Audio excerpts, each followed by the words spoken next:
G'day everyone, Mark Sparvel here, and I have a question for you. How are you feeling today? Maybe you're feeling energised, relaxed, carefree, or even worried. It's likely we're all feeling something different right now, and that's okay. When it comes to emotional check-ins, all responses are valid and have a purpose. As educators, it's important that you have a safe place to grow student-teacher connections and help learners develop their emotional vocabulary.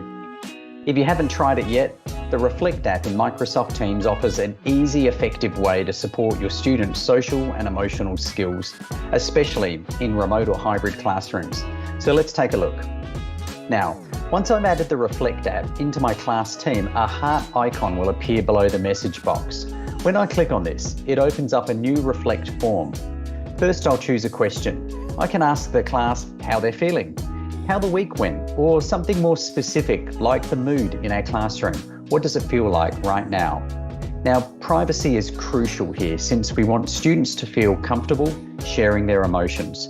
So you can set the poll to anonymous, which means students will be able to see their classmates' responses without names, or to creator only, which means only the educator will have access to the results. In either scenario, the educator is the only person who can see each student's names and how they responded.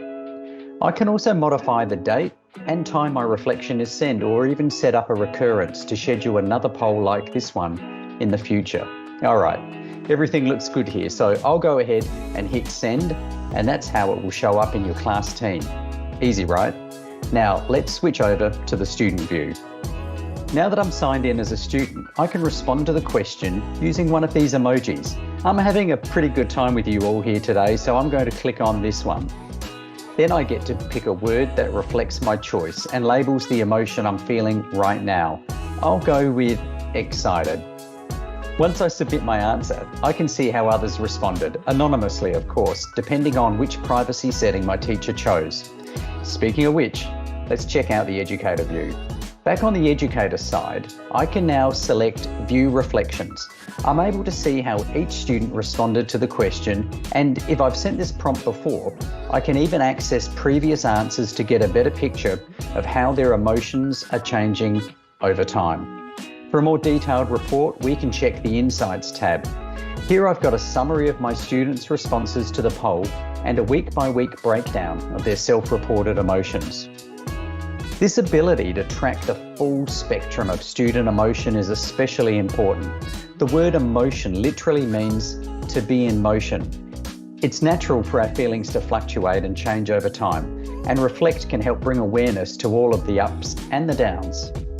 Insights like these give a great overview of how the class is feeling and can help educators identify areas where the students might need extra support.